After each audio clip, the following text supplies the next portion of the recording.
Mesyuarat Kabinet pertama Kerajaan Perikatan Nasional diadakan di Perdana Putra Putrajaya.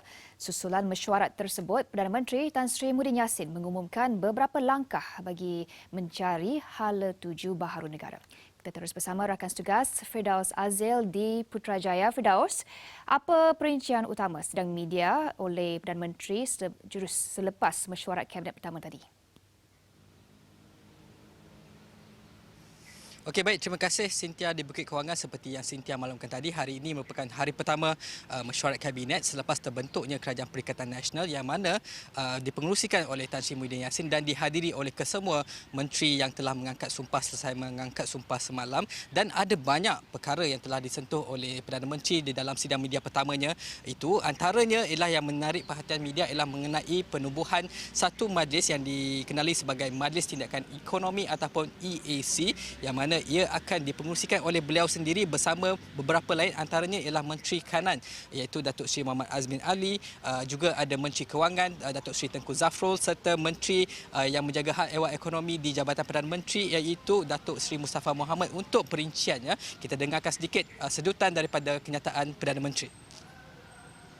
Oleh sebab itulah Jemaah Menteri telah memutuskan supaya kita bentuk segera apa yang disebutkan Economic Action Council, Majlis Tindakan Ekonomi yang akan saya fungsikan bersama-sama dengan Menteri Kanan yang menjaga ekonomi Datuk Azmin, Menteri Keuangan dan juga Menteri di Jabatan Perdana Menteri Datuk Mustafa Mohamed.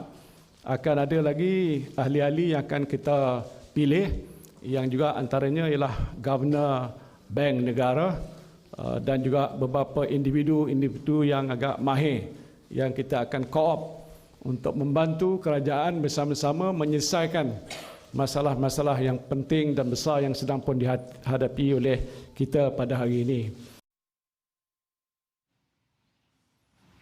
Baik, mungkin ramai masih mengingat mengenai satu pakej rangsangan ataupun stimulus pakej yang telah diumumkan oleh Perdana Menteri dahulu iaitu Tun Dr. Mahathir Mohamad, di mana di dalam sidang media tadi Perdana Menteri kini iaitu Tan Sri Muhyiddin mengatakan bahawa pakej rangsangan itu akan dilihat kembali untuk ditentukan sama adakah kena dengan kumpulan sasaran dan juga berapakah kemungkinan besar akan jumlahnya juga mungkin akan ditambah jika ia memerlukan, dan ini adalah bergantung kepada mesyuarat pertama EAC yang telah dinyatakan tadi. Dan antara lainnya ialah juga kita juga dalam sidang media itu kita juga bertanya kepada mengenai struktur kerajaan ketika ini, di mana seperti kita ketahui Perdana Menteri, kemudian di bawahnya terdapat 4 Menteri Kanan.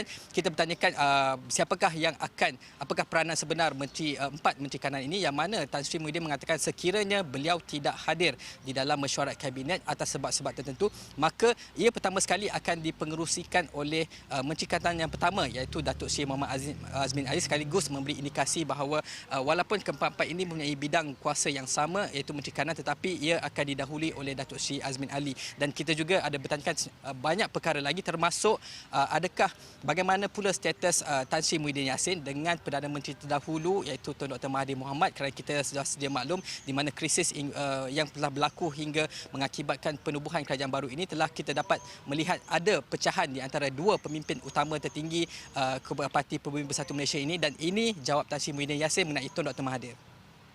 Saya dah beritahu, tulis surat dah. Ya, dah berapa lama dah? Seminggu dah.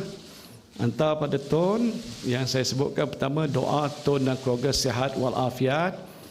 Saya sebutkan. Yang kedua, parahnya saya kata sekiranya dalam tempoh seberapa hari yang lalu perkara-perkara yang telah pun dilakukan menyinggung perasaan Tun, saya mohon maaf.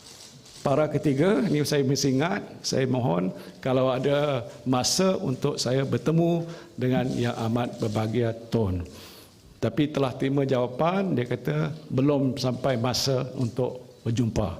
Saya bersedia anytime, any place, anywhere to meet Tun for the sake of the country. We have formed this government and I want Tun to endorse this government. That is government for the people. It is legal, it is constitutional. If it is a good thing for the people, I think people are hoping that this government will deliver. And we promise that we will deliver. You see, if you want to have a snap election, I don't want that. The people will maybe be not only cursed, say this is not the right time. So we are here to serve. What do? We continue to serve. So I wish that everybody, not just Tun, to give us all the encouragement that will do what is best for them.